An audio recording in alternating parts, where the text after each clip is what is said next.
और गोवा से आज हम समझेंगे कि असल में यहाँ पर इस प्रदेश का अगर आर्थिक मैं कहूँ जो हैसियत या ताकत है, उसके लिए दो सबसे बड़े सेक्टर, एक माइनिंग खनन और दूसरा टूरिज़्म यानी कि पर्यटन। यहाँ पर पर्यटन को लेकर किस तरीके की ग्रोथ, क्या विकास है, किस तरीके से आगे बढ़ा ये प्रदेश, और टूरिज़्म सेक्टर को लेकर जब दुनिया में ट्रेंड पॉजिटिव है, तेज़ी के साथ आगे बढ़ रहा है सेक्टर, गोवा में क्या उसी रफ्तार से या उससे कहीं ज़्यादा या कम इसकी रफ्तार है, उसके पीछे के फैक्टर्स क्या हैं, पॉलिसी के लेवल पर क्या कुछ ऐसी पॉलिसी तैयार की गई जिसके चलते गोवा में टूरिज़्म सेक्टर को मदद मिली या फिर उससे कुछ नुकसान हुआ। साथ समझेंगे आगे की चुनौतियां या रास्ता क्या है। हमारे साथ गोवा के आम लोग और उससे जुड़े हुए कई युवा भी हैं। बहुत बहुत स्वागत है आप सबका। हमारे साथ 4 पैनलिस्ट हैं जिनका मैं स्वागत करना चाहूँगा और चाहूँगा एक एक करके आप तालियों के साथ उनका स्वागत करें। सैवियो हमारे साथ हैं जो कि TTAG tours and travel association Goa के अध्यक्ष। आप स्वागत है हमारे इस कार्यक्रम में। हमारे साथ राहुल त्रिपाठी जी हैं जो कि गोवा विश्वविद्यालय में आप HOD हैं पॉलिटिकल साइंस, और साथ ही साथ गोवा की पॉलिसी, यहाँ की राजनीतिक जो मैं कहूँ कि आकांक्षाएं हैं और इस सेक्टर को लेकर क्या कुछ चुनौतियां या पॉलिसी के लेवल क्या हुआ वो समझाएंगे। आपका स्वागत है राहुल जी।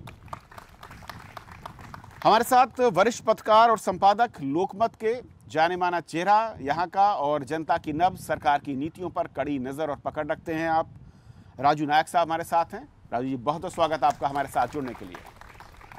और हमारे साथ चौथे खास मेहमान हैं राजेंद्र केरकर साहब हैं जो कि सदस्य हैं बायोडाइवर्सिटी बोर्ड गोवा से। और ये बहुत अहम है कि गोवा जैसा राज्य जहाँ पर वन क्षेत्र करीब 34% के करीब जहाँ पर दिखता हो, एक तरफ विकास और दूसरी तरफ कैसे डेवलपमेंट हो, उसके बीच एक बारीक रेखा क्या है, किस तरफ टिल्ट हो रहे हैं, उसके नुकसान या फायदे क्या हैं, आप बताएंगे। बहुत बहुत स्वागत राजेंद्र जी। शुरुआत मैं सहयोग साहब आपसे करना चाहूँगा क्योंकि आप उस एसोसिएशन के अध्यक्ष हैं जिसका सीधा ताल्लुक, जिसका सीधा संबंध रिलेशन टूरिज्म के साथ में है। सबसे पहले तो स्थिति क्या है, पिछले अगर 5 या 10 सालों में देखें क्या ट्रेंड है टूरिज्म को लेकर और गोवा किस दिशा में और किस स्पीड के साथ आगे बढ़ा है? Well, Goa has been a popular tourist destination for the last many decades. Goa was invented by or discovered by the hippies and then made very famous because of the Chogam meeting held in Goa, which was attended by the Commonwealth heads of various countries. And after that, many other events have taken place and put Goa on the map. About 20 years ago, Goa started getting charter flights. It was the only state in the country getting charter flights, and that really made Goa a very popular destination. Years later, we had domestic tourists coming into Goa, and today the number of hotels, number of flights, number of arrivals in Goa has become it has grown in leaps and bounds. And we now have to think of moving, not only making the beaches popular, but even the hinterland and and we like to now start spreading to the hinterland and eco-tourism. पिछले कुछ समय से, खासतौर पर अगर पिछले 2 साल के आंकड़े में देखूं, गोवा में टूरिस्ट की संख्या में अचानक गिरावट आई है। इंटरनेशनल फैक्टर जिम्मेदार लगते हैं, कई फैक्टर, या फिर आपको लगता है कि पॉलिसी है, यहाँ पर कोई इंटरनल फैक्टर ऐसे जिसके चलते ये डिप हुआ है? There has been a dip in the last 2 years, and it's due to various factors. One of the factors is that tourists are going to other destinations which have been offering better incentives. We have also had a few issues here which has been deterring the foreign tourists from coming to Goa, and that is we have had this garbage problem. We have had restrictions at the airport, being a small airport, and sometimes Goa has been getting very overcrowded, which the foreign tourists don't like, and that's the reason there has been a dip in foreign arrivals. whereas the domestic arrivals has been on the rise. We have had no problem as far as domestic arrivals is concerned, but we always feel that there should be a mixture of both, foreign as well as Indian. Okay Raju Nayak ji, tourism में जब मैं गोवा को देखता हूँ और world के ऐसे कई सारे सेंटर से मैं कहूँ कि जो बड़े नामी शहर हैं, वहाँ पर लगातार न सिर्फ टूरिस्ट की संख्या बढ़ी है, बल्कि स्थानीय लोगों के लिए रोज़गार के मौके बढ़े हैं, उनका रेवेन्यू बढ़ा है। यहाँ पर जो स्थितियाँ हैं वो कितनी उससे अलग दिशा में जाती हुई दिखती हैं, या फिर जो रफ्तार है वो क्या वाकई उनसे कम्पीट करते हुए नज़र आते हैं, या हम पीछे छूट रहे हैं? मुझे लगता है वर्ल्ड की इकोनॉमी बहुत गिर रही है। इसका कारण यह है कि बहुत सारे टूरिज्म जो सेंटर्स है वर्ल्ड के, they have become very very competitive. everyone is investigating, everyone is inventing some new places wherein the tourists can come, but unfortunately Goa में एक ही टूरिस्ट डेस्टिनेशन बचा है, वो है beaches. Last more than 50 years we have only one thing to show to the tourists is beach. Goa government doesn't have any policy wherein they can divert this tourist to hinterland. हमारे hinterland इतने बहुत सुंदर है, इतने बहुत वहाँ काम करने वाली चीज़ें हैं, वहाँ बहुत सारा ऐसा कर सकते हैं। Unfortunately most of the tourism infrastructure is concentrating on the beaches. उसकी वजह से क्या है कि कितने बार लोग टूरिज्म का क्या ये रहता है, एम रहता है, जो टूरिस्ट गोवा में आता है या कहाँ भी जाता है वहाँ वो बार बार आए टूरिज्म, और वो बाहर जाके लोगों को बताए अरे यहाँ अच्छा है, आ जाओ। सो दिस इज़ द वो जो हमारा ये जो एम था वो मुझे लगता है totally failed, because Goa government doesn't have any plan also to divert the tourist. They don't have a plan as such, they don't have a policy. जो पॉलिसी बनाते हैं वो सब अभी मासाय जी बोले, टूरिज्म सेक्टर के लोग and government, these are the only two sectors they are deciding on the tourism sector, whereas the general public, जो आम जनता है, उनको स्टेक होल्डर माना ही नहीं जाता है। इसलिए क्या होता है कि सारे जो लोग आते हैं वो सब बीच पे आता है। बीच में क्या है, दारू है, ड्रग्स है और ओवर क्राउडिंग है जो उन्होंने बताया। इसके so this is now A hindrance for the tourist. जो फॉरेन टूरिस्ट आ रहे हैं तो उनको ये पसंद नहीं है। उन्होंने ठीक बोला कि 50-60 साल पहले हिप्पियों ने Goa was discovered eventually by hippies. Now this is not a hippie, no, now अच्छे टूरिस्ट हमको चाहिए। We have tourist coming from Russia, tourist coming from Israel, which are not good tourists. People doesn't like them because they have their own taxi. Russians, they will start their own taxi system in Goa. They will have their own hotels. They will have their own boats in Russian language. So अच्छे लोग हमको आने चाहिए। अच्छे लोग जो आते थे वो आना बंद कर दिया है। इसलिए मुझे लगता है there should be a policy frame, सिर्फ गवर्नमेंट और टूरिस्ट स्टेक होल्डर नहीं, आम जनता जो एक्सपर्ट्स है उनको भी लेना चाहिए और ऐसा टूरिज्म पॉलिसी बनानी चाहिए कि आने वाले 50 इयर्स में एक अच्छा टूरिस्ट डेस्टिनेशन बन के गोवा खड़ा हो जाए। ओके राहुल जी, जिस तरीके से कहा राजू जी ने कि टूरिज़्म अपने आप में हर बार जब टूरिस्ट हो नई चीज़ उसे दिखे, अट्रैक्ट करे, और उन्होंने शायद ठीक कहा कि आप बार बार किसी बीच के सहारे टूरिस्ट को कितनी बार खींचेंगे, क्या एक बड़ी समस्या है। और इस पर अगर मैं पॉलिसी लेवल पर बात करूं, कहा गया, क्योंकि मैं इसकी यहाँ की पॉलिसी पिछले कई सरकारों की मैंने देखी कि हम एडवेंचर टूरिज़्म की तरफ बढ़ना चाहते हैं। हम जो उन्होंने कहा कि जो इंटर और दूसरी ऐसे लोकेशंस थे जिनको हम डेवलप करने की कोशिश करेंगे, आखिर हुआ क्या और क्यों नहीं हो पा रहा, दिक्कत क्या है? मैं राजू की बात से एकदम सहमत हूँ कि एक पॉलिसी विशेष जो टूरिज़्म सेक्टर में होनी चाहिए थी वो मिसिंग है गोवा में। जब आप गोवा की तुलना करते हैं बाकी राज्यों से, पर्टिकुलरली केरल जैसे राज्य से, तो गोवा ने अभी तक जितना नाम कमाया है टूरिज़्म के क्षेत्र में, मुझे लगता है कि उसमें यहाँ का जो नेचुरल एनवायरनमेंट है, जो नेचुरल ब्यूटी है, वो कहीं ज़्यादा जिम्मेदार रही है उसके लिए, बजाय इसके कि सरकार की नीतियों के। सरकार ने नीतियों के लेवल पर काम किया है, लेकिन उसमें एक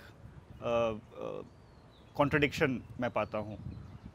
सरकार की पॉलिसी कहीं ना कहीं फोकस करती है मेगा टूरिज़्म पे कि गोवा को as a mega tourism destination develop किया जाए। उसमें ये चीज़ भूल जाती है सरकार कि गोवा का साइज़ और कैरिंग कैपेसिटी बहुत लिमिटेड है। तो आप गोवा को किसी मेगा टूरिज्म डेस्टिनेशन के पॉइंट ऑफ व्यू से नहीं डेवलप कर सकते हैं। अगर गोवा को डेवलप करना है तो पर्यटन और पर्यावरण दोनों में एक सामंजस्य बनाकर चलना पड़ेगा, तभी जो गोवा का यूनिक ब्यूटी है उसको लेके आगे बढ़ा जा सकता है। अनफॉर्चुनेटली सावियो इस बात पे ज़्यादा प्रकाश डाल पाएंगे कि जो टूरिज़्म प्लान्स बने हैं और उसमें गोवा सरकार ने जिस तरह की कंसल्टेंसीज या जिस तरह की एडवाइस ली है, मुझे नहीं लगता कि ये एडवाइस में ऐसा, जैसा राजू ने कहा कि लोकल इनपुट्स बहुत ज़्यादा आए हैं। तो अगर आप किसी दिल्ली या बम्बई बेस्ड ऑर्गेनाइजेशन से एक्सपेक्ट करेंगे कि वो एक टूरिज़्म मास्टर प्लान बना के देगा, तो वो master plan certainly mega tourism के लिए ज़्यादा सूटेड होगा। तो एक मौलिक कॉन्ट्रडिक्शन जो यहाँ पे रहा है वो ये कि टूरिज़्म पॉलिसी एक सूक्ष्मता से जो गोवा की स्पेसिफिक साइज़ और कैरिंग कैपेसिटी है उसके अनुरूप नहीं बना है। Okay. तो इसलिए talking about big bridges, developing waterways, given the size of the state, I think more thought needs to be given to it. इस पे ज़्यादा विचार की ज़रूरत है। ओके राजेंद्र जी, क्योंकि गोवा में सरकार जो भी रही हो या जो हैं, वो कहते हैं कि यहाँ पर चैलेंज ये भी है कि जो एनजीटी के ऑर्डर्स हैं, आपका जो वन क्षेत्र है उसको भी सुरक्षित रखना है, इकोसिस्टम को हमें मेंटेन करना है। क्या ये चैलेंजेस ही गोवा के टूरिज़्म सेक्टर को बढ़ने से रोकते हैं, ऐसे आरोप हैं, ये कितना सही है? या फिर दूसरा मैं कहूँ कि जो विलिंगनेस होनी चाहिए थी, पॉलिसी के लेवल पर जो क्लैरिटी होनी चाहिए थी और इस पर बढ़ना चाहिए था कंटिन्यूएशन में, वो कहीं लैग करता है? अब तक गोवा में पर्यटन के लिए जो नीतियाँ बनाई है वो हमारे राजू नायक ने जो बताया कि वो पीपल सेंट्रिक नहीं है। हमारे जो आम लोग हैं उनसे वार्तालाप नहीं किया जाता है और उनका विचार ध्यान में नहीं रखते हैं। गोवा के बारे में सोचा तो मैं कहता हूँ कि गोवा जो है, जो आज माना जाता है कि हिप्पियों ने उनका शोध लगाया, लेकिन उससे पहले तो काफ़ी दुनिया से लोग गोवा में आते थे। और आप यदि इतिहास में देखेंगे तो इब्न बटुता है, पायश है, कई लोग हैं जो बताते हैं कि गोवा जो है वो पुराने ज़माने से एक टूरिज़्म डेस्टिनेशन है।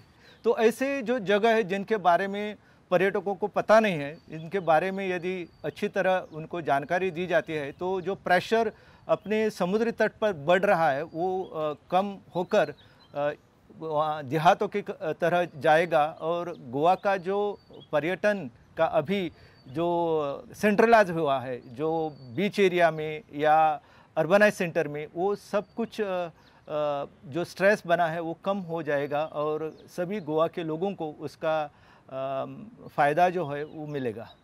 मैं जो आम पब्लिक है उसके पास जाऊं, उससे पहले एक छोटा सवाल मैं चाहूँगा। सावियो, जिस तरीके से मैं आंकड़े देख रहा हूँ पिछले 2 साल में इंटरनेशनल, अगर मैं टूरिस्ट की बात करूँ, जो शेयर है अलग अलग स्टेट का, बिहार जैसा स्टेट भी इसका शेयर इंटरनेशनल टूरिस्ट जो आ रहे हैं वो गोवा से ऊपर है। 3.8% बिहार का है, 3.2% इंटरनेशनल टूरिस्ट अट्रैक्ट हुए गोवा की तरफ। महाराष्ट्र, तमिलनाडु, उत्तर प्रदेश, राजस्थान, ये संख्या कहीं 10 से और 22% के आसपास है। क्या कैपेसिटी जो है, जैसा कि कहा 2 पैनलिस्ट ने कि बीचेस की एक अपनी कैपेसिटी है, क्राउड जैसा आपने खुद कहा कि वहाँ पर इतनी ज़्यादा है कि फॉरेनर नहीं आना चाहता, तो कब हम पॉलिसी लेवल पर या फिर मैं कहूँ कि सरकारों की ओर से ये कदम उठाना चाहिए था, उसको डाइवर्ट करना है? देर हो चुकी है या इस तरफ सोचा ही नहीं गया, फोकस ही नहीं रहा? It is little difficult to compare Goa with some of the bigger states. Today, Tamil Nadu is getting a much higher percentage because of religious tourism. Now, Goa is a small state and it's identified more with beach tourism, and now in recent years with more of entertainment tourism. So that satisfies only a small segment of the population, whereas in religious tourism is a much bigger population wanting to visit religious sites. So although our percentage is might be smaller than many other states, but the spending power here of people in Goa is much higher than the other states. So that is a factor which one has to consider also. Okay Nayak साहब, जो focus है अभी भी, जो policy यहाँ पर है, कि अभी भी फोकस और सिर्फ बीचेस को लेकर ही है, या फिर जो अदर एस्पेक्ट हैं टूरिज़्म के उसको एल्बो रूम नहीं है, स्पेस नहीं है उस तरह की पॉलिसीज़ का उसको डेवलप करने का, या कोई और वजह है? इस बजट में प्रमोद सावंत सरकार ने एक अपना इंटेंशन दिखाया है कि they want to attract tourist in the hinterland के और टूरिस्ट को वो ले जाना चाहते हैं।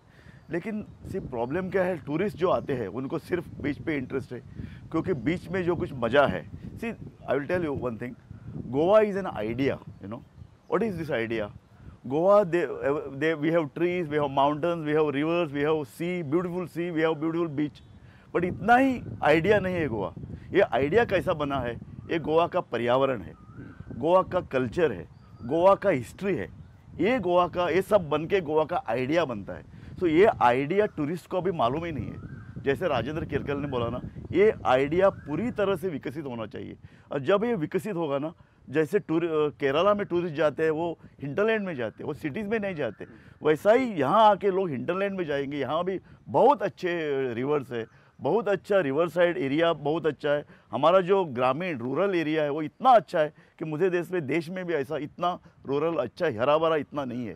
सो वहाँ कल्चर भी डिफरेंट है, वहाँ आर्किटेक्चर देखने लायक है, वहाँ हिस्ट्री जो हमारा जो एक 1000 साल का जो हिस्ट्री है ना वो देखने लायक है। वो आप हिंटर में जाएंगे तो ये सब आइडिया जो गोवा का है ना वो अच्छी तरह से टूरिस्ट के सामने रखना चाहिए। अनफॉर्चुनेटली क्या है, जो हमारे जो राजकारणी है या पॉलिटिशियन है उनको ये आइडिया मालूम नहीं है। उनको सिर्फ एक पड़ा है कि गोवा बीच है, we have to sell beaches. So इसकी तरह से I will tell you what has happened now because of this increasing prices in Goa. Foreign tourist have started going to other places. And कौन से टूरिस्ट आ रहे हैं? जो देसी टूरिस्ट आ रहे हैं, वो भी सिर्फ दारू पीने के लिए आ रहे हैं, ड्रग्स के लिए आ रहे हैं। और उन्होंने बीच इतना गंदगी बीच पे फैलाना शुरू कर दिया है कि फॉरेन टूरिस्ट वो देख के घबराएंगे। ऐसी हालत हमारे बीच पे हो रही है। So it's now high time that government should take a decision वो टूरिस्ट को वहाँ से हिंटरलैंड में ले जाने का है। ओके, मैं कुछ अब लोगों के पास आऊँगा कि आपके सवाल अगर हैं इस सेक्टर को लेकर, ज़रूरत क्या है असल में? क्या टूरिज़्म को लेकर, जैसा कहा कि सिर्फ बीच जो है वही एक टूरिज़्म का सेंटर बना दिया गया, उसको बदलने की ज़रूरत है? कैपेसिटी नहीं है या पॉलिसी नहीं है? हांव 60 वर्साच्या पयलीं वयता गोंयांत. 60 years back I am going. मैं 60 years back उधर हमारा निसर्ग कैसा था, हमारी संस्कृति क्या थी, हमारा कल्चर क्या था। और अभी जो हमारा पानी जो आता था जरी का पानी, वो पानी हम पहला छोटे छोटे बच्चे थे वो नहाने जाते थे। कभी हमको ताप और कभी हमको भूखा नहीं आता था। सुबह 5 बजे हम खड़े होकर उठकर उधर नहाने को जाते थे। ऐसा हमारा कल्चर था। इधर हमारी जो घर होती थी, छोटे छोटे मकान होते थे, वो कॉल के सब होते थे। हमारा कल्चर ये सब, और वो ऐसा होता था कि पूरा हवा ये सब उधर आता था। हम कभी देखा नहीं कि अभी जो इधर कचरा, इधर हमारा स्वच्छ अभियान जो बोलता है, उसी वक्त स्वच्छ अभियान नहीं था। अभी स्वच्छ अभियान है तो भी हर जगह कचरा, हर जगह ये इतना गंदा है कि स्वच्छ किधर गया मालूम नहीं। जब हम नेशनल ग्रीन ट्रिब्यूनल के बारे में बात करते हैं ना, और specifically when we are talking about the hinterland tourist, so हमें क्या गोवा का स्पेसिफिकली क्या होता है कि बेल्ट रीजन में बीचेस है और उसका इकोनॉमिकल डेवलपमेंट हो रहा है।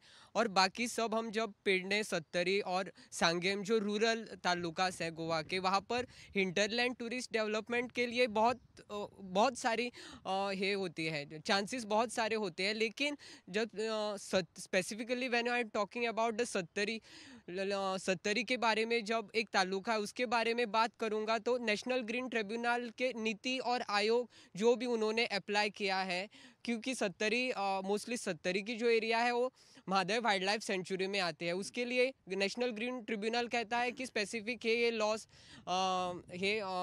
एंड रेगुलेशन है वो फॉलो करना चाहिए। तो डेवलपमेंट के लिए नेशनल ग्रीन ट्रिब्यूनल वो एक तरफ से अच्छा काम करता है कि वाइल्ड लाइफ प्रोटेक्शन के लिए वो अच्छा काम करता है, लेकिन दूसरी तरफ when we are talking about the hinterland tourist development in that rural area, it has to be happen because उनकी economy as compare to the beaches के जो किनारपट्टी भाग के और तालुका के आर्थिक इकनॉमिक है उनसे ज़्यादा उनकी खूब ज़्यादा लो इकनॉमी है। ओके, मैं आपने कहा, जो मैं समझ गया कि एनजीटी के जो ऑर्डर्स हैं या जो रूलिंग्स हैं वो जो दूसरे डेवलपिंग जिसकी चांसेस हैं डेवलप करने के लिए वहाँ पर एक बड़े चैलेंज के तौर पर है या फिर रुकावट के तौर पर सामने आ रहा है।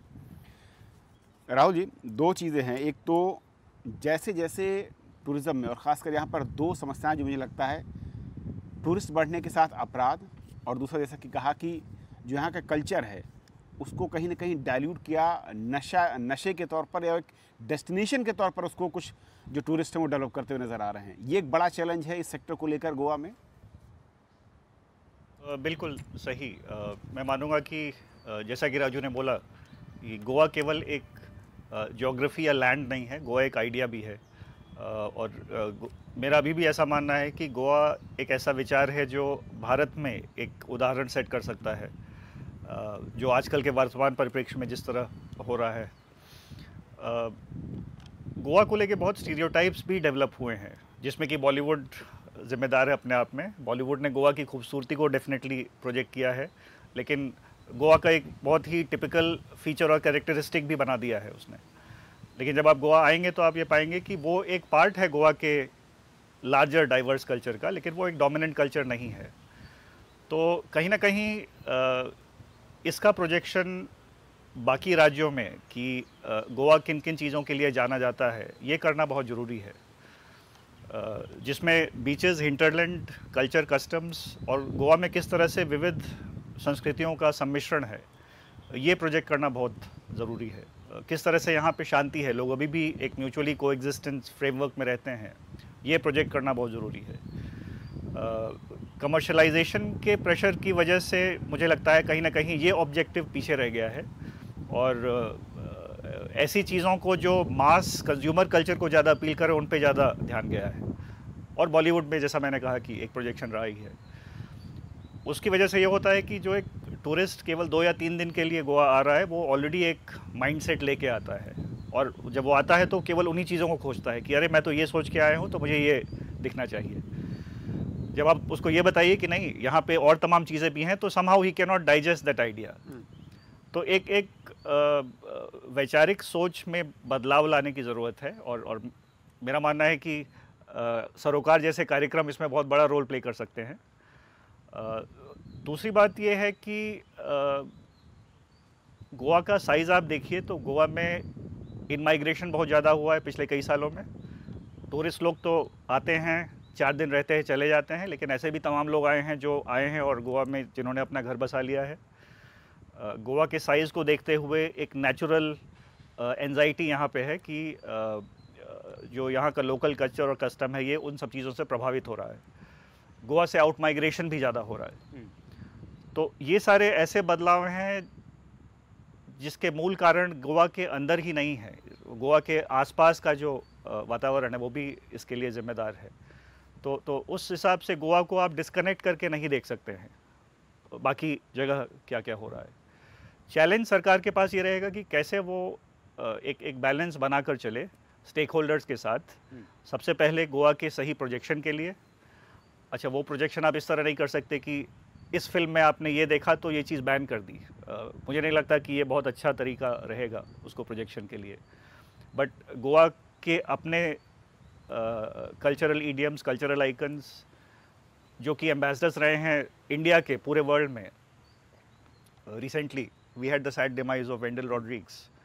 तो कहीं ना कहीं इन आइकन्स को ज़्यादा प्रोजेक्ट करने की ज़रूरत है। तो गोवा के विचार इन्हीं आइकन्स के साथ और ज़्यादा प्रोजेक्ट किए जा सकते हैं along with the normal things that are happening। लेकिन एक चीज़ जो राजू नायक बहुत इम्पॉर्टेंट जो उन्होंने कहा, और जैसा कि राहुल भी कह रहे हैं, कि जिस तरीके से जो खूबी गोवा की थी, जो लोकल कल्चर था, जो बनावट थी, जो माइग्रेशन इन और आउट का डिफरेंस है वो काफ़ी ज़्यादा है। ब्रेन ड्रेन की बात हो रही, जो यहाँ का युवा बाहर जा रहा है, बाहर से जो मैं कहूँ कि वो क्लास जो यहाँ पर वर्कर के तौर पर आ रही है उसकी संख्या बढ़ती जा रही है। ये बनावट भी कहीं गोवा के टूरिज़्म को डेंट कर रही है। और दूसरा ये कि जिस तरीके से नशा और जिस तरीके से जो कल्चर मैं कहूँ कि पुराना कल्चर था, क्या नए कल्चर और पुराने कल्चर के बैलेंस का ख़त्म होना भी इस सेक्टर को यहाँ पर नुकसान पहुँचा रहा है। See, I'll tell you, in 1961, when Goa was liberated, our population was 7 lakhs. Now it is virtually 18 lakhs. And Goa का जो यहाँ का जो मूल जो पॉपुलेशन है वो बढ़ा नहीं है, वो कम होते जा रहा है. right. So they are less than 7 lakhs, and we have more than 8 to 10 lakhs outsiders who have come and settled in Goa. क्यों ऐसा हो रहा है? क्योंकि जो हमारा जो अर्थनीतियाँ जो है वो पूरी तरह फंस गई है.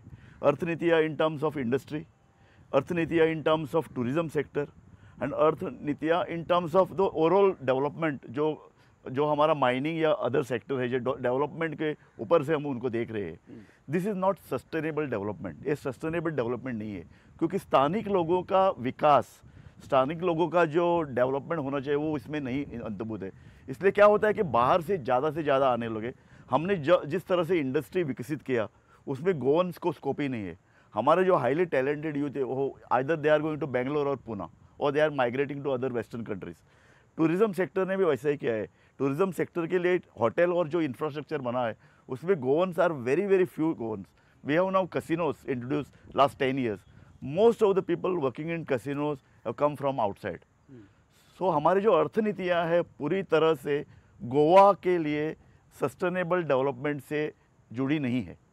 दूसरे आपने जो बोला है, जो बाहर से लोग आ रहे हैं और यहाँ का जो कल्चर है वो देर इज़ ए बड़ा द्वंद्व इसमें चालू हो गया है.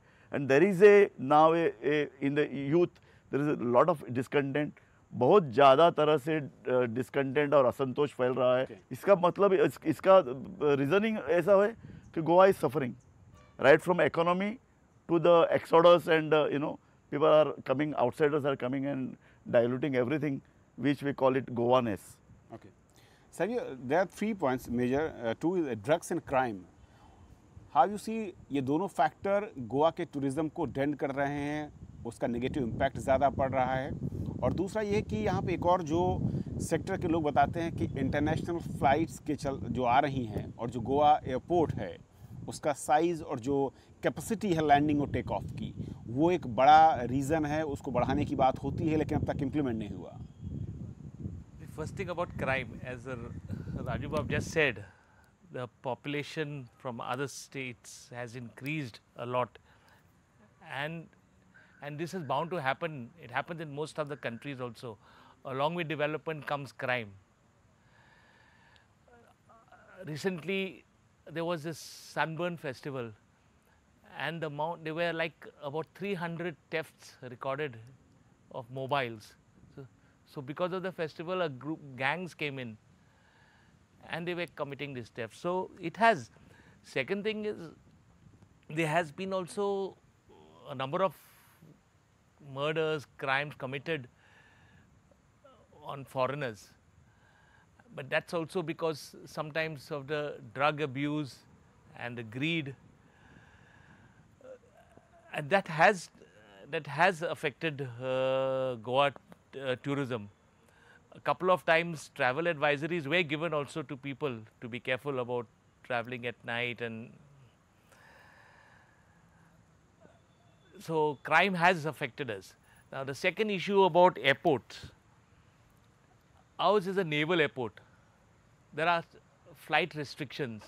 For mornings 8 o'clock till 1 o'clock, no flights land. Today we have around 80 flights coming into Goa daily. Some many years ago there was just 1 or 2 flights in a week when the airport first started. The growth has been tremendous. Our airport was not meant to cater to our requirements, and we need to go in for a new airport which is coming up soon. That has also been a hindrance for flights coming in. flights are not given parking rights. Like your overnight parking is not allowed, permitted at this airport. There are many international flights come and they have to sometimes spend a night here and go back the next morning. But it's not possible because many European airports don't allow flights at night. So airport has been a big, has been an issue. Probably when we have a second airport, Mopa airport coming up, things would improve. Crime और drugs को लेकर अगर आप लोगों में से कोई कहना चाहता हो कि जिस तरीके से टूरिज़्म बढ़ा, यहाँ पर टूरिस्ट आते हैं, उसके चलते क्या क्राइम और ड्रग्स के मामले बढ़े हैं, उससे उस तरह के इश्यूज़ ज़्यादा पहले से हुए हैं? जी माइक जी। पिछले सालों में हम लोग जो अभ्यास किया है, तो जैसे सावियो साहब ने बोला है कि क्राइम्स का रेट है वो बड़ा है, और गोवा को जब टूरिज़्म के तौर पर एक्सपोज करते हैं, मतलब उसको एनलाइटन करते हैं, तो ज़्यादातर बीचेस का रहता है, और ये सनबर्न जैसे पार्टीज़ है या रेव पार्टीज़ है, तो वो एक तौर से अट्रैक्शन करने के लिए भी उसको बढ़ावा दिया जाता है। तो 2013 में एक लड़की ड्रग्स का ओवर यूज़ होने के कारण उसकी मृत्यु हुई, फिर उसके बाद में उसके अगले साल भी हुई थी, और इस साल वो सनबर्न पार्टी में 3 लोगों की डेथ हुई है। तो इसके बारे में सरकार कितनी सीरियस है, तो ये भी सोचना चाहिए कि अगर टूरिज़्म बढ़ाने के लिए हमको इन चीज़ों को अगर हम बढ़ाकर देते हैं तो उसका परिणाम क्या हो रहा है, और अल्टीमेट परिणाम हमारे टूरिज़्म पर क्या होने वाला है। तो ये जो गंभीर परिणाम है वो तो टूरिस्ट सोचेगा ही ना, कि ये सब जो अगर चल रहा है तो वो सोचकर ही आएगा कि किस तरीके से टूरिस्ट हम अट्रैक्ट करना चाहते हैं, अच्छे लोगों को अट्रैक्ट करना चाहते हैं या ऐसी घटनाओं में शामिल होने वाले और फिर सफ़र करने वाले। तो ये इस प्रकार के टूरिस्ट हमें चाहिए, तो ये गंभीर बात है जिसके बारे में सोचना पड़ेगा। सबसे पहले तो मैं बात करना चाहूँगी, हमारे पैनलिस्ट ने अभी कहा कि अच्छे टूरिस्ट और बुरे टूरिस्ट, तो ये जो फिल्ट्रेशन सर कैसे होगा और how it has to be done, that is first a question before अस।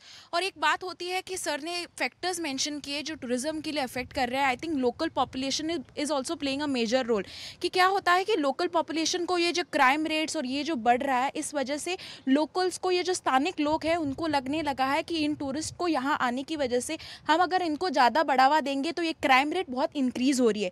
इसीलिए one more factor which is playing a major role in decrease of tourism as a pressure from the locals of not allowing the tourist to come to the Goan soil, because उनको लगता है कि अगर ये tourist यहाँ enjoy करने की बजाय अगर क्राइम रेट को इंक्रीज कर रहे हैं, इधर it is crime against them और crime done by them, that I think it is the locals who are also having a great role to play in putting a pressure over the government for this. My question specifically about hinterland tourism and agro-tourism and eco-tourism. When I passed out in 2002, the then Honorable CM Mr. Parrikar had a policy on eco-tourism, agro-tourism, heritage tourism. Fast forward today, 20 years ahead, the Honorable Chief Minister has come with another statement that he's going to promote hinterland tourism. So obviously, policies are getting framed year after year. There's been no implementation for 20 years. What is it we can do to make the government implement something? Because like now, tourism just seems to be a cash cow for the government. It's to be milked for going for marketing events. It's to be milked for other things. But none of the expenditure has a relation to what is happening, what delivery is coming from that. Okay. Sir, I want to ask कि हम sunburn के culture को ज़्यादा depict कर रहे हैं, उससे अच्छा हम लोक उत्सव के कल्चर को क्यों नहीं इनएक्यूलेट करें, और हमारे कल्चर, हमारी हिस्ट्री, उससे हम क्यों नहीं बढ़ावा दे सकते हैं।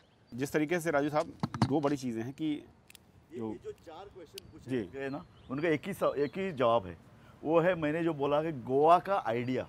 गोवा क्या है, वो हमारे जो राज्यकर्ता है उनको सोचना चाहिए, और जो पॉलिसी फ्रेम कर रहे हैं उनको भी सोचना चाहिए। गोवा मैंने कहा पर्यावरण है, कल्चर है, हिस्ट्री है। अगर इसके बारे में अगर हमने कॉन्सेंट्रेट किया ना टूरिज़्म को, वो दारू या ड्रग्स के लिए लोग नहीं आएंगे, अच्छे लोग आ सकते हैं, क्योंकि they are interested in culture, they are interested in history. तो ये अच्छी तरह से प्रमोट अगर कर सके हिंटरलैंड टूरिज़्म, तो यही बात है ना, आइडिया ऑफ गोवा। गोवा का लोग कैसे है, गोवा का कल्चर कैसा है, यहाँ का हिस्ट्री क्या है, ये जानने के लिए जब अच्छे टूरिस्ट आ सकते हैं, दारू के लिए ये लोग नहीं आएंगे। जैसा लोग केरल में जाते हैं या राजस्थान में जाते हैं, वहाँ लोग जाते हैं कल्चर देखने के लिए। सो ऐसा ही करना पड़ेगा, not now, for in the coming 50 years our policy should be like this, otherwise tourist are going to they want to go elsewhere, not they will come to Goa. Savio, what is the solution? Filtration, and is it possible? I know we in the trade also have been talking about not allowing low-income tourists to come to Goa. They are a nuisance. They cook on the roads. They drink. They sleep on the roads. All these problems are there. But it is something which you cannot stop. You cannot filter the tourist, except you can deter them from coming to Goa by being strict on the roads, on their activities, on their behavior. Today we have all the laws in place. No smoking, no drinking in public places, no cooking in public places. Now the minister is coming out with an area where you will have only picnics in certain areas. But who is going to enforce this? Laws are there, enforcement.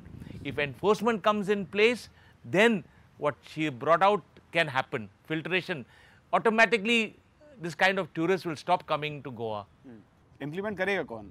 और जो implement नहीं कर रहा है, तो जो policy makers हैं, at least उनको चेक एंड बैलेंस तो देखना पड़ेगा. गवर्नमेंट के लिए सबसे बड़ी प्राथमिकता है रेवेन्यू जनरेशन. तो माइनिंग के बंद होने के बाद से मेरे ख्याल से टूरिज़्म ही एक ऐसा सेक्टर बचा है जिसमें कि वो सोच सकती है कि रेवेन्यू ज़्यादा से ज़्यादा जनरेट हो सकता है. तो उस पॉइंट ऑफ व्यू से सरकार के पास ये चुनौती रही होगी कि किस तरह के टूरिज़्म को डेवलप किया जाए. सो ये डिबेट हिंटरलैंड वर्सेस, मेरे ख्याल से ये चॉइस उसने कभी सोचा ही नहीं इसके बारे में. टूरिज़्म आना चाहिए कैसे भी आए. इफेक्ट उसका ऐसा पड़ा है कि the influx of tourists has gone beyond what the state can manage. It has also gone beyond the capacity of the state government to enforce various laws. आप अगर ऐसा माने कि जितनी संख्या प्रदेश की है उसके 10 गुना ज़्यादा टूरिस्ट आते हैं यहाँ पे, तो हमारा इंफ्रास्ट्रक्चर तो वही है, तो किस तरह से हम कोप अप करेंगे. तो सरकार के पॉइंट ऑफ व्यू से सबसे बड़ा चैलेंज एक ये रहा है, कैसे उससे डील किया जाए, कैसे उसको एनफोर्स किया जाए. मुझे नहीं लगता कि फ़िल्ट्रेशन पॉसिबल है. जैसा कि राजू ने कहा, अगर हमने स्टेट को ओपन किया है टूरिस्ट के लिए तो डिस्टिंक्ट बनाना कि अच्छा ये वेलकम है, ये नहीं वेलकम है, ऐसा पॉसिबल नहीं होगा. साथ ही साथ ये भी, जैसा कि राजू ने सही तरीके से बोला, कि एक लोकल लोगों में ये सेंटिमेंट बढ़ रहा है कि अच्छा ज़्यादा इन्फ्लक्स होने की वजह से हमारा जो नेचुरल कल्चर है, कस्टम है, वो अफेक्ट हो रहा है. बट उससे भी ज़्यादा बड़ा फैक्टर है कि जिस तरह का टूरिज़्म आ रहा है गोवा में, उसका इम्पैक्ट माइक्रो लेवल पे किस तरह से है. अगर हिंटरलैंड की तरफ टूरिज़्म बढ़ाना है हमको, तो एज़ राइटली पॉइंटेड आउट कि पॉलिसी पहले भी थी और अभी भी हिंटरलैंड की बात होती है. किस तरह से हिंटरलैंड के स्टेक होल्डर्स को इसमें शामिल किया गया है. एक एग्जांपल मैं यहाँ देना चाहूँगा कि जैसे सस्टेनेबल डेवलपमेंट की बात की जाती है, सस्टेनेबल टूरिज़्म की बात भी की जा रही है कि Goa is a right place for green tourism. तो उसमें एक कॉन्सेप्ट आया डेवलपिंग मरीनाज. तो मरीना पे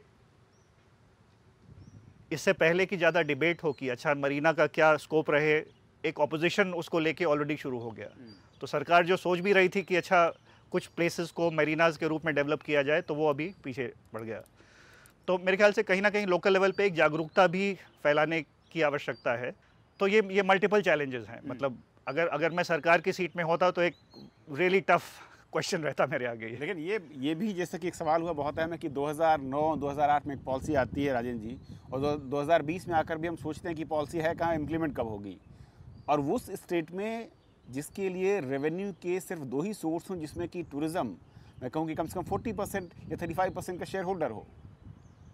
क्योंकि आज तक हमने देखा है कि गोवा सरकार जो पर्यावरण का संतुलन ध्यान में रखे, यदि हिंटरलैंड टूरिज़्म पर ध्यान रखता है, तो मुझे लगता है कि जो इसमें जो पर्यटक है वो ज़्यादातर आएंगे. गोवा में सांगे तालुका में एक वर्ले नामक की जगह है जहाँ इको टूरिज़्म का एक मॉडल विकसित किया था, लेकिन वहाँ स्ट्रॉबेरी लगाई, वहाँ के होम स्टे को बढ़ावा दिया, लेकिन जिस तरह सरकार ने उसमें ध्यान देना चाहिए था वो नहीं दिया. तो वो जो प्रकल्प था उसको ज़्यादातर बढ़ावा नहीं मिला. और आज हम देखते हैं कि पूरे गोवा में जिस तरह का मॉडल चल रहा है वो अभी उसी तरह चला जाएगा. तो मुझे लगता है कि आज जो पर्यटक गोवा में आ रहे हैं वो सिर्फ बीच में ही कंसंट्रेट हो जाएंगे और बाकी का जो एरिया है वहाँ का जो स्कोप है उसका बढ़ावा नहीं मिलेगा। तो अभी एक विद्यार्थी ने सवाल पूछा था कि नेशनल ग्रीन ट्राइब्यूनल के बारे में, तो मुझे बताना यहाँ ज़रूर है कि जो नेशनल ग्रीन ट्राइब्यूनल है कि उसके वहाँ सत्तरी या सांगे के कोई प्रकल्प नहीं गए हैं और जो वहाँ महादेवी वाइल्ड लाइफ सेंचुरी या नेत्रावली वाइल्ड लाइफ सेंचुरी अभयारण्य है वहाँ तो इको टूरिज़्म का पोटेंशियल काफ़ी ज़्यादा है। जिस तरह के मॉडल महावीर अभयारण्य और मौलिम राष्ट्रीय उद्यान में आ चुके हैं, उसी तरह के मॉडल यदि हम महादायी और नेत्रावली में बढ़ावा देते हैं तो मुझे लगता है कि जो आज असंतोष फैला जा रहा है इनके बारे में, अभयारण्य के बारे में, वो कम हो जाएगा। और अच्छी तरह का मॉडल, जिस तरह मध्य प्रदेश में हम देखते हैं कि वहाँ मदई जो टाइगर रिजर्व है वो एक अच्छा मॉडल वहाँ मध्य प्रदेश सरकार ने विकसित किया है। हम जब देखते हैं कि भूटान का मॉडल कितना अच्छा मॉडल है, सस्टेनेबल डेवलपमेंट की शाश्वत विकास कैसा हो एक देश कर सकता है, इसका उदाहरण हमें भूटान से मिलता है। तो भूटान से यदि हम थोड़ा प्रेरणा लेके यदि काम करेंगे तो मुझे लगता है कि ये जो चित्र हमारे यहाँ ज़्यादातर बढ़ रहा है वो कम हो जाएगा और निश्चित रूप से जो हिंटरलैंड टूरिज़्म है उसकी अच्छी तरह से पॉलिसी हम करेंगे तो पूरा बदल आ सकता है। और आज जो खनन के बाद परिस्थिति गोवा में आई है वो सुधार सकती है। कई राज्यों में हम लोगों ने फील किया कि एनजीटी जब किसी एक रूल को फॉलो करने के लिए बोलती है अक्रॉस द बोर्ड, एक तरीके से कारपेट मैं कहूँ कि रूल के तौर पर इम्प्लीमेंट करती है पूरे देश में, स्टेट स्पेसिफिक ना होने से कई स्टेट में उसके चलते दिक्कत भी है। यहाँ भी सरकार ने, कई लोगों ने बताया कि उस तरह के आदेश के चलते जो आप इनरलैंड डेवलप करने की बात कर रहे हैं या फिर वर्ल्ड सेंचुरी के आसपास डेवलप करने की बात करते हैं, वहाँ पर उनके लिए चुनौतियाँ हैं। वो कह रहे हैं कि बहुत आसान नहीं है उन आदेश को लागू करना और फिर डेवलपमेंट करना। मुझे I can't consider this view. मुझे लग रहा है गोवा जैसे प्रदेश के लिए जो बहुत छोटा है, हमारा पॉपुलेशन बहुत ज़्यादा से बढ़ रहा है, हमारा rivers, sea, and because of the climate change, you know, all over the world it's very serious now, gone to very serious proportions. मुझे लगता है ग्रीन ट्रिब्यूनल जैसे ऑर्गेनाइजेशन ज़्यादा स्ट्रांग होनी चाहिए और गोवा जैसे प्रांतों में इसका इम्प्लीमेंटेशन बहुत ज़्यादा सीरियसली करना चाहिए। क्या होता है कि ऐसे अफवाहें फैली जा रही है कि हमारे फॉरेस्ट में कुछ काम नहीं कर सकते, बाहर के लोग आ नहीं सकते, टूरिज़्म प्रमोट नहीं कर सकते, ये सिर्फ अफवाहें है। हमारे जो ग्रीन लॉस है, मुझे लग रहा है दे आर वेरी क्या कहते हैं, वेरी वीक है, वो अभी स्ट्रॉन्ग बनाने चाहिए। और एनजीटी जैसी ऑर्गेनाइजेशन ज़्यादा से ज़्यादा स्ट्रॉन्ग की है ना तो गोवा को बहुत फ़ायदा है इन द कमिंग ईयर्स। क्योंकि से I have told you Goa population is now virtually 18 lakhs, it's now increasing. हमारा जो इकोनॉमी है उसका कोई दिशा ही नहीं है। हमारा एग्रीकल्चर सेक्टर कितना बढ़ना चाहिए, क्या उसका क्या फ्यूचर होना चाहिए, किसी को मालूम नहीं। यहाँ कितनी इंडस्ट्री आनी चाहिए, माइनिंग कैसा होना चाहिए, टूरिज़्म कैसा होना चाहिए, ऐसा एक फुल फ्लैज हमारा एक पॉलिसी रहना चाहिए स्टेट के बारे में, vis a vis the economy of the state. उसका कोई प्लान ही नहीं है। इसके वजह से लोग अफवाहें ऐसे फैलते कि एनजीटी वीक होना चाहिए, हमारे जो ग्रीन लॉस है वो ज़्यादा स्ट्रॉन्ग है। ऐसा नहीं है। ये मुझे लग रहा है कि गोवा जैसे स्टेट के लिए वो अच्छे ही है। ओके, तो कुछ और सुझाव या सवाल आप में से एक करके। जी, जो ऑप्शन के बारे में हम लोग बोल रहे हैं उसमें हेरिटेज का पॉइंट आया था। तो हेरिटेज के बारे में हमारे जो पुरातन मंदिर है उनको भी यहाँ पे सोच में लेना ज़रूरी है। जैसे अभी सप्तकोटेश्वर मंदिर है जो छत्रपति शिवराय के टाइम पे 1667 वो टाइम पे बनाया था, वो उन्होंने रिनोवेशन किया, उसको दुर्लक्ष्य किया गया। ऐसे बहुत सारे ताम्रसुरलम में यहाँ पे एक महादेव का पुरातन मंदिर है, तो उसको भी अगर हम फोकस करेंगे तो एक ऑप्शन हमारे लिए बन जाता है कि ऑप्शन के बारे में। यहाँ पे फोर्ट्स है बहुत सारे, तो फोर्ट्स के बारे में भी हम लोग सोचना चाहिए। जैसे कोलवाल में फोर्ट है, बैतूल में छत्रपति शिवाजी महाराज ने बनाया फोर्ट है, वो यहाँ पे आए थे। इसके बारे में लोगों को पता ही नहीं चलता। जैसे कि कोई भी यहाँ आ रहे, हमारे दोस्त आए बीच में, तो वो बोल रहे हैं अरे गोवा में इतने अच्छे मंदिर है, वो ही पूछ रहे हैं। तो इस तरह से जो फोकस हो रहा है वो अलग दिशा में जा सकता है। अभी जो ऑर्गेनिक खेती के बारे में बताया, अभी बहुत जगह हो रहा है। राजेंद्र केरकर जी, इनको भी मालूम रहेगा कि मयम में बहुत बड़ी गौशाला है, 1000 से ज़्यादा उधर गौवंश है। उन्होंने बहुत बढ़िया ऐसा ऑर्गेनिक खेती बनाया है।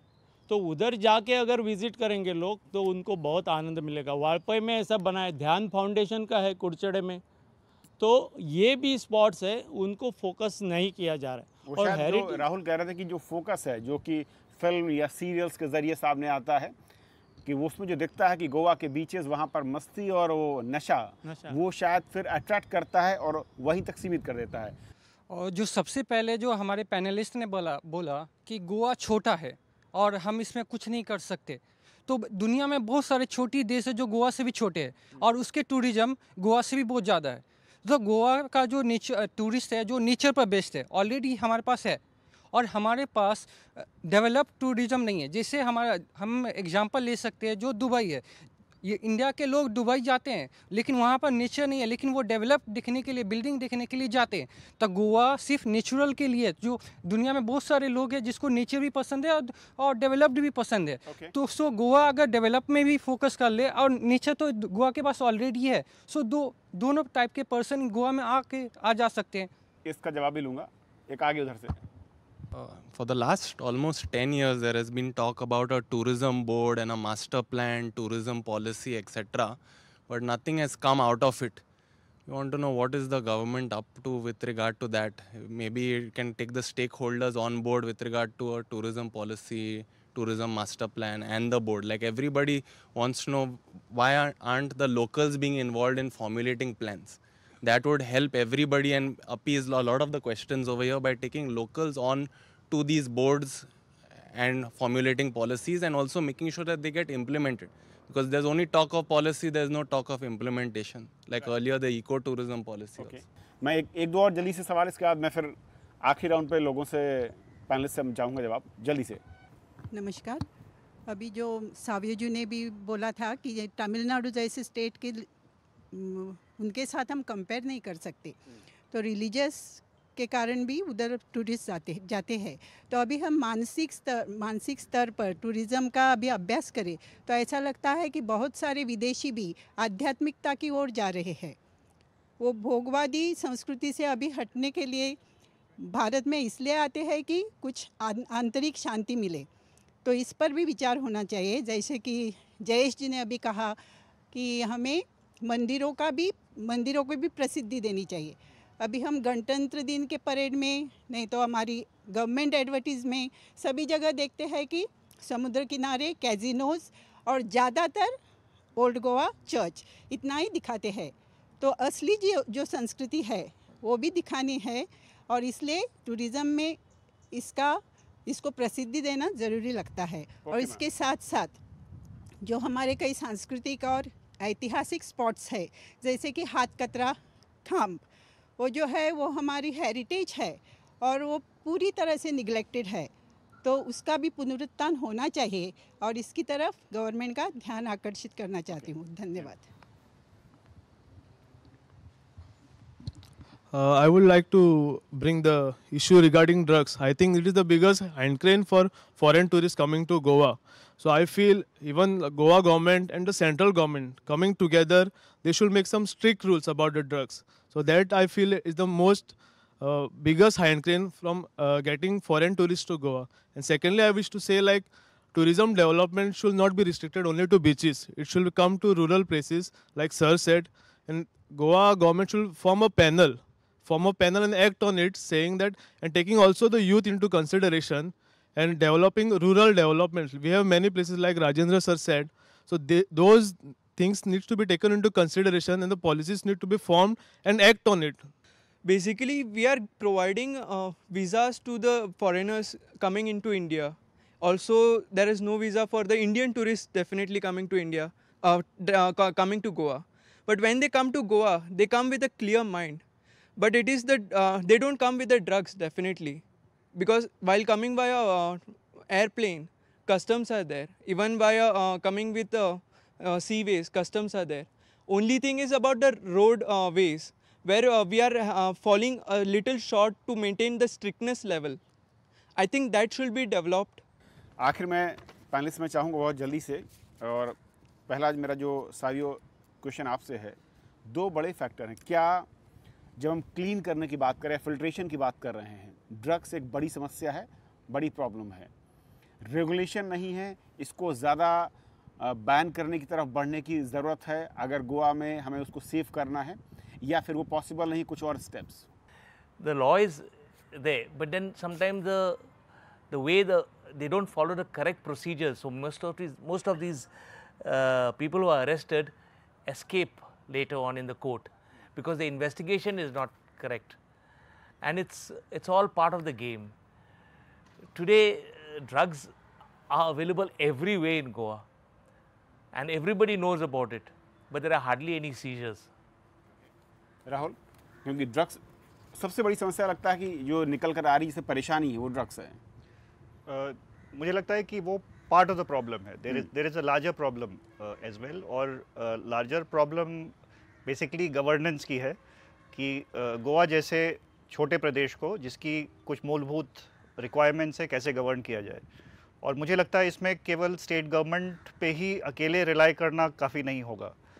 अगर मैं एक राजनीतिक पक्ष रखूं इसमें, तो मुझे लगता है कि केंद्र सरकार की भी जिम्मेदारी इसमें से आकी जा सकती है सही तरीके से।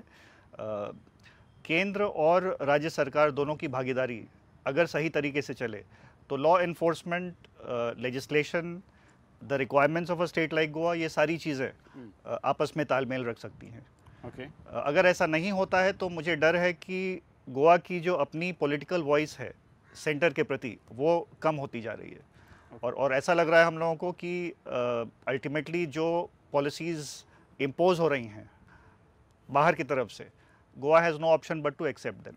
तो कहीं ना कहीं केंद्र सरकार को भी जिम्मेदारी लेनी होगी, और मैं चाहूँगा कि राज्यसभा टीवी एक माध्यम बने हम लोगों का कि राज्य की आवाज़ केंद्र तक पहुँचे। जी बिल्कुल, हमारी कोशिश होगी। और राजू नायक साहब, सोल्यूशन के तौर पर आपने कहा कि इम्प्लीमेंटेशन रूल्स भी हैं, इनके सिस्टम को मैं कहूँ कि अगर आसान शब्दों में कसने की ज़रूरत है, उसको टाइटन करने की ज़रूरत है। और ये काम क्या इतना मुश्किल है? मुश्किल इसलिए क्योंकि सिर्फ गोवा नहीं है, पूरा इंडिया में ड्रग्स का फैलाव बहुत बड़ी तरह से हो रहा है। We have seen last election in Punjab, drugs issue was a main election issue there. We have seen also in Delhi where in drugs is abuse is at a very large scale. So Goa is a small state, यहाँ infrastructure नहीं है, police की ये नहीं है। जैसे I fully endorse the view of Mr. Rahul ji, ki saying the central government and Goa government and all the states should formulate a policy to control drugs all over India. और गोवा की बात चले तो drugs है ही, but alcohol abuse has gone to a very huge proportion, and because of that we used to say that all tourists consume alcohol, but it's not so. The local population is consuming liquor, and the death rate in Goa last 10 years is at a very alarming rate. So this is जो ये नशे की जो बात है ना, वो tourism से जुड़ी हुई है। और जिस तरह का टूरिज़्म अगर हम बढ़ावा दे तो ड्रग्स आएंगे, अल्कोहल आएंगे, और all type of abuses will come. And मैंने जो कहा ना, गोवा की जो आइडिया है नेक्स्ट ईयर 10 ईयर में पूरी ख़त्म हो जाएगी। ओके राजन जी, एक आखिरी आपका सजेशन, ड्रग्स और अगर टूरिज़्म को हमें, आपने कहा कि डाइवर्सिफाइड करना चाहिए, नया एस्पेक्ट है, लेकिन ड्रग्स और जो फॉरेनर या मैं कहूँ कि जो देसी टूरिस्ट आ रहे हैं, कैसे आप फिल्टर करेंगे, कैसे उसको आप रोक पाएंगे? पंकज उदास की एक गज़ल है कि वरना गुजरती कैसी शाम, शराब जिसने बनाई उसे मेरे लाख लाख सलाम। तो ऐसा जो कल्चर है वो बढ़ रहा है, तो इसके लिए राज्य और केंद्र सरकार ने जिम्मेदारी लेकर ये जो गोवा के बारे में प्रतिमा उभर रही है वो नियंत्रित करनी चाहिए। और मुझे आशा है केंद्र और राज्य दोनों एक साथ यदि काम करेंगे तो जो नशीली पदार्थों की और शराबों की जो समस्या बढ़ रही है वो नियंत्रित हो जाएगी। चलो, बहुत बहुत शुक्रिया आप चारों पैनलिस्ट का हमारे साथ जुड़ने के लिए, और आप सभी लोगों का, गोवा की जो पब्लिक है, आपने अपने सुझाव, अपनी बातें, अपनी परेशानियां रखी, और कोशिश करते हैं कि